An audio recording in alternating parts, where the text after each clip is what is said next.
You sent the message first. Again, you planned the meeting. You remembered their birthday. You asked about their day when they never asked about yours. You made space in your schedule, in your thoughts, in the quiet corners of your evening, space that was never equally made for you. And you did not do this once. You did it again and again, across weeks, across months, sometimes across years, pouring into a vessel and watching, with a patience that looked like love but felt increasingly like labor as the vessel never filled. And then one evening, perhaps it was last week, perhaps it was tonight, you stopped, not dramatically, not with a speech or a decision. You simply paused long enough to ask one question. If I stop reaching, will this person reach back? And the answer did not come as a thought. It came as a weight, a heaviness in the center of your chest, just below the collarbone. The kind of heaviness that is not sadness, not yet, but the body's way of telling you something your mind has been negotiating around for a very long time. You already know. You have known for longer than you are willing to admit. The reaching has been yours. The effort has been yours. And the connection you believed was mutual was in truth a bridge you built alone and walked across in both directions. This is not about blame. The other person may care about you. They may even love you in the way they are able. But care that only moves in one direction is not a relationship. It is a current, and you have been swimming against it. Here is what I want you to understand, not as advice, but as something you can feel in the ache that is already present. You will never create real connection by chasing it. Chasing does not build closeness. It builds a dynamic, a pattern of pursuit and retreat that slowly teaches both people the wrong lesson. It teaches them that your presence requires effort, and theirs requires only tolerance. The moment you turn that energy back toward yourself, not as punishment, not as strategy, but as an honest return to your own center, something shifts. Not in them, in you. And that shift changes everything. Let us walk through this, layer by layer, not to make you cold, not to make you withdraw from the world, but to help you see the difference between love that moves towards someone and need that chases after them. The architecture of chasing, there is a structure to chasing, and it is older than any single relationship you are in. It begins with a belief, invisible, unspoken, so deeply embedded that it feels less like a belief and more like a fact of your existence. The belief is this: if I do not actively maintain the connection, it will disappear, not consciously. You'll not wake up and say those words. But every time you send the text that you know will not be returned with equal energy, every time you initiate the plan that would never have been made without you, every time you offer warmth and receive silence and offer warmth again, the belief is operating. It is the engine beneath every reach, and it was not built by this relationship. It was built long before. Somewhere in childhood, in a family, in an early friendship or love, you learned that connection was conditional, that it required maintenance, that if you were not the one holding it together, it would fall apart. And so you became the one who holds things together, not because you wanted the role, but because the alternative, letting go and discovering that the other person would not reach, was too frightening to test. This was not weakness. It was intelligence under pressure. A child who learns that love requires effort is not broken. That child is observant. That child noticed what the world rewarded and adapted accordingly. That adaptation kept you close to people who might have drifted. It kept you included. It kept you needed. But needed is not the same as wanted. Feel the difference in your body when you read those two words. Needed contract, something in the chest, a tightness, a sense of obligation, a faint anxiety about what happens if you stop. Wanted open something, a warmth, an ease, a feeling of being received rather than required. You have spent much of your life being needed, and you have called it connection. But connection that depends entirely on your effort is not connection, it is maintenance. And you are tired, not in your body, but in that deeper place where your sincerity lives, of maintaining something that should sustain itself. Think of two hands holding a rope. If both hands pull gently, the rope is taut. It hums with shared tension. It is alive between them. But if one hand pulls and the other merely rests, not pulling, not releasing, just passively holding, the rope does not hum. It sags toward the hand that grips tighter, and the person gripping tighter believes they are keeping the rope alive. But what they are really doing is carrying the weight that should be shared. You are the hand that grips, and the ache in your fingers is not from the rope, it is from holding on for two. Begin with this. Choose one relationship, the one that comes to mind first, the one you already know, and ask, if I released my grip entirely, not forever, just for a week, what would happen to the rope? Do not act on the answer yet. Just let the question exist. Let it sit beside the ache. And notice whether the answer frightens you, because the fear itself is the next layer. The fear of the empty space. There is a reason you keep reaching, and it is not love. Love reaches too. Love initiates. Love shows up, but love does not reach the same way chasing does. Love reaches from fullness, from a place that has something to give and gives it freely. Chasing reaches from emptiness, from a place that needs something back and disguises the need as generosity. Feel that distinction. It is subtle, and the mind will resist it. Because admitting that your reaching has been driven by need, not purely, not entirely, but significantly, means admitting something about the space inside you, the space that exists when no one is texting back, when no one is making plans, when the evening is quiet and the phone is still and there is nothing between you and yourself. That space frightens you, not because it is empty, but because you have not spent enough time in it to know what it contains. Most people who chase are not chasing a person, they are running from a silence. The silence that arrives when no one needs them. The silence that asks, if you are not taking care of someone, who are you? If you are not maintaining a connection, are you connected to anything? These are not comfortable questions. And the chasing, the texting, the planning, the reaching is a way of never having to sit with them. As long as you are in motion towards someone, you do not have to be still with yourself. This is not a flaw, this is human. The discomfort of being alone with yourself is one of the oldest and most universal discomforts there is. You did not invent it, you inherited it. And the patterns you built around it, the reaching, the giving, the over-investing, those patterns were your way of managing something that felt unmanageable. But you are not managing it, you are avoiding it. And avoidance does not dissolve fear, it feeds it. Every time you reach for someone to fill the silence grows hungrier. Every time you avoid the empty evening by creating plans, the evening gains weight. And the fear that you are not enough, not interesting enough, not lovable enough, not worthy enough to be sought, that fear does not diminish with each successful reach. It deepens, because the reaching itself is proof to that frightened part of you that connection does not come to you. You must go and get it. Here is the distinction most people miss. Being alone is not the same as being abandoned.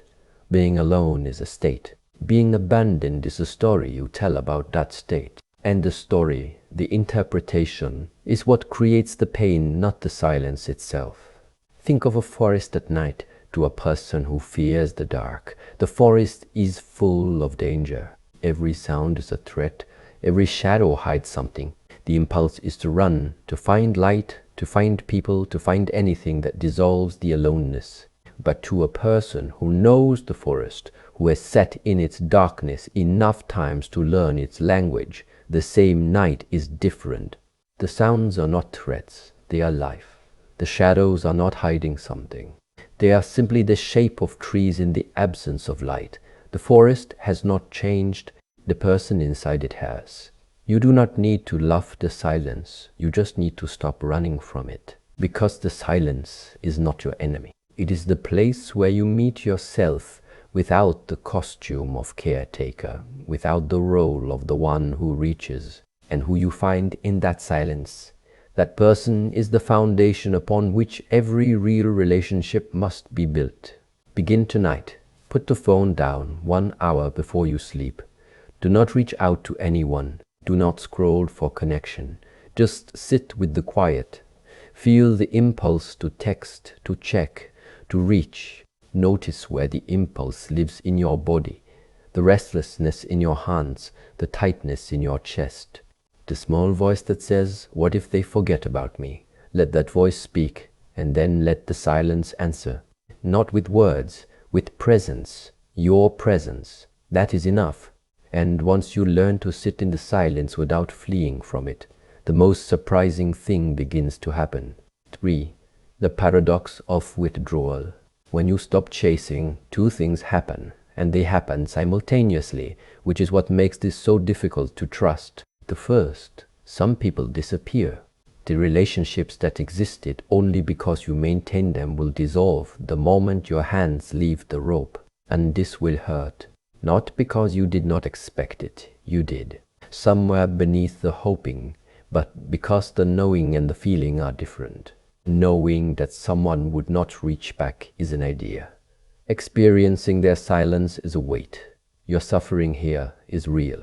Do not rush past it. Do not immediately reframe the loss as a lesson or a necessary pruning. Let it be what it is. The grief of discovering that something you invested in was not what you believed it was. That grief is not weakness. It is the honest cost of having cared. But the second thing that happens is quieter, slower, and far more important. When you stop pouring your energy outward, when you stop carrying the weight of connections that should carry themselves, something begins to accumulate inside you. Not confidence, not immediately, something more fundamental. A presence, a weight, a groundedness that comes not from being wanted, but from being settled in yourself. And this presence, this quality that has no name but that everyone recognizes when they encounter it, is the most attractive thing a human being can possess. Not attractive in the shallow sense, not a strategy to make people want you, but attractive the way a fire is attractive on a cold night. Not because the fire is trying to draw anyone in, but because the fire is warm, and warmth gathers people by its nature. Most people who chase do the opposite. They scatter their warmth across every room, every conversation, every person who might receive it. And the warmth is real. You are genuinely warm, genuinely caring, genuinely generous. But warmth that is scattered has no center, it does not gather, it dissipates. And the people who receive it do not feel drawn to you. They feel comfortable with you, which is different. Comfortable means they enjoy what you provide. Drawn means they cannot stay away. Here is the difference between chasing and attracting. Chasing says, "I will come to you." Attracting says, "I am here." Those two sentences contain entirely different energies.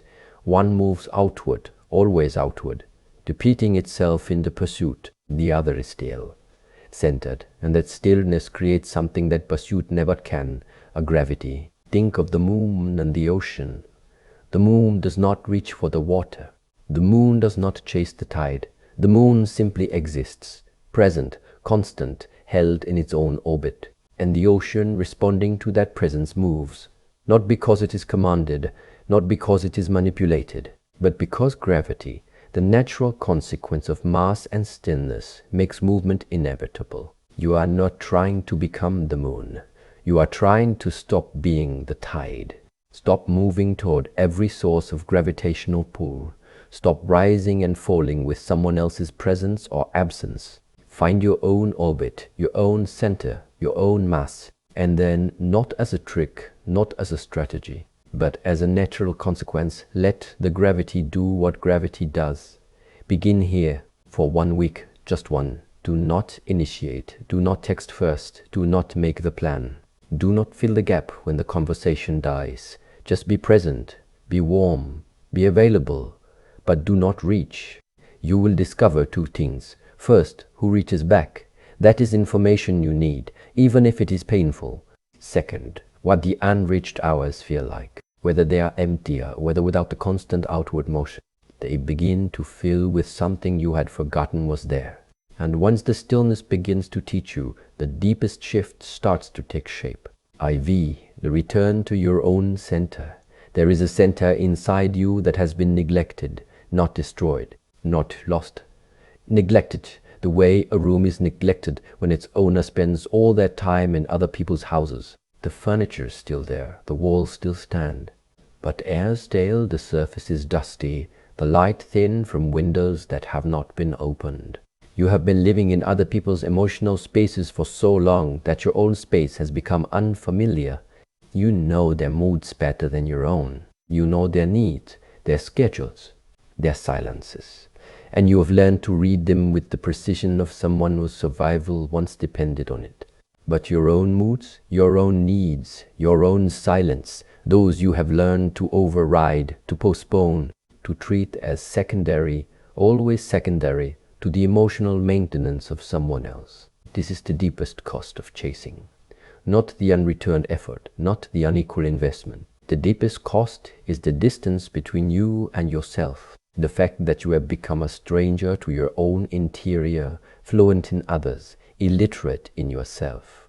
And the return, the slow, quiet return to your own center is not glamorous. It is not a breakthrough. It is more like reopening a house that has been closed for a season. You walk through rooms you forgot existed. You find things you left behind, interests, preferences, pleasures, questions that were set aside because there was always someone else's room that needed tending. There is a practice from the old traditions, not a meditation, something simpler. At the end of each day, before sleep, you sit for a few minutes and ask, what did I want today? Not what did I do, not what did I give, not what did others need from me. Just what did I want? What stirred in me, however quietly, that I did not attend to because I was attending to someone else. You may find the first few times that no answer comes. That is not failure. That is the measure of how far you have traveled from yourself. The answers will return. They always do once the question is asked consistently. Like a well that has been unused, the first draw brings muddy water. But keep drawing and the water clears. This is not selfishness. Selfishness takes from others for its own comfort. What you are doing is not taking from anyone. You are simply redirecting attention that has been poured outward, exclusively outward, for so long that the source has nearly run dry. You cannot give from a well that has no water. And every moment you have spent chasing someone else's attention is a moment you did not spend replenishing your own. Here's the distinction. Caring for yourself is not the opposite of caring for others. It is the prerequisite. A person who knows themselves, who tends their own center, their own clarity, their own quiet fire. That person has something real to offer, not the desperate warmth of someone who needs to be needed, but the steady warmth of someone who is whole, who gives because they choose to, and who can stop choosing without losing themselves. Begin here this week. Do one thing purely for yourself, not for its effect on others, not to become more attractive or more interesting, something that has no audience, something that feeds only you, a walk you take without your phone, a meal you cook slowly for yourself, as if you are worth the effort, a conversation with an old interest you abandoned because someone else's needs were louder. Feel how strange it is to tend to yourself. Feel the guilt that may arise, the old programming that says your attention belongs elsewhere, and let the guilt be there without obeying it. Guilt is not always a compass. Sometimes it is the sound of an old pattern protesting its retirement. What comes when you stop leaving? Something happens when you stay in your own center long enough. It is not immediate. It is not dramatic. It arrives the way dawn arrives. Not as a switch, but as a gradual brightening that you notice only after it has already begun. You start to feel different, not stronger exactly, not more confident exactly, more present, more here, as if the air in your lungs has more weight, as if your feet are making firmer contact with the ground, as if the space you occupy in a room is slightly more real than it was before, and other people feel it. Not because you have changed your behavior, though perhaps you have, in small ways. Not because you have become someone new, but because something in your presence has shifted from searching to settled. And settled people create a different atmosphere than searching people do. A searching person fills a room with motion. subtle, often invisible, but motion, the way their eyes check the door, the way their voice adjusts to the listener, the way they lean slightly forward, always slightly forward, as if reaching. That motion is exhausting to be around, though no one would say so. It creates a subtle pressure, a feeling for the other person that something is being asked of them, even when no question has been spoken. A settled person fills a room with stillness, not silence, stillness. The kind that says, I am here, I am not going anywhere. You do not need to perform for me, and I do not need to perform for you. This is just a room, and we are just two people in it. That stillness is rare, and the people who encounter it, the right people, the ones who are also looking for something real, are drawn to it, not because it is a strategy, because it is a relief. In a world of constant motion, constant reaching, constant pursuit, a person who is simply present is like a clearing in a forest. You did not know you needed it until you stepped into it. And once you are there, you do not want to leave. This is the paradox. You spent years reaching for connection and found only exhaustion. And the moment you stopped reaching, the moment you stood still in your own center, in your own clearing, connection found you, not because you earned it, because you became available to it, available in a way that chasing never allowed. Can you be still without calling it giving up? Can you be alone without calling it failure? Can you let someone come to you without testing whether they will stay? Can you be wanted without needing the wanting to prove your worth? Can you hold your own warmth close enough that it sustains you first, and trust that the overflow will reach whoever is meant to receive it? These questions are not answered once.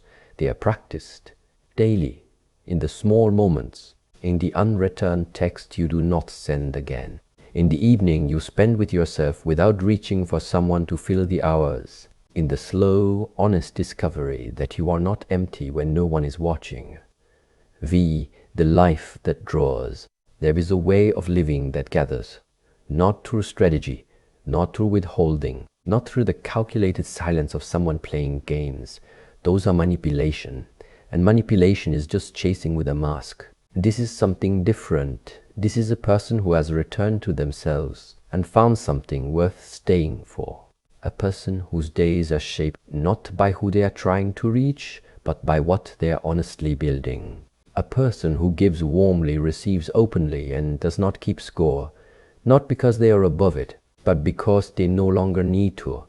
The account is balanced, not between them and someone else, between them and themselves. You remove the chasing and your own rhythm returns. You remove the desperate warmth and a steadier warmth takes its place. You remove the need to be needed and discover the freedom of being chosen. You remove the constant reaching and find that your hands, finally empty, can hold what arrives. Not everything will arrive. Not everyone will come. Some of the people you stop chasing will remain in the distance, exactly where your stillness revealed. They always were. And that is not a tragedy. That is clarity. Clarity is never the enemy, even when it hurts. And the ones who come, the ones who cross the space between you without being pulled, who reach because they want to, not because you made it easy to forget. Those connections will feel different than anything you have known. They will feel quiet, unforced, like two rivers meeting without either one diverting the other, like two fires burning side by side, each warm enough on its own, choosing proximity, not from need but from something deeper, a recognition, a resonance, a feeling that the presence of the other does not complete you but clarifies you. That is what real connection is. Not two incomplete people filling each other's gaps, two whole people choosing again and again to stand close.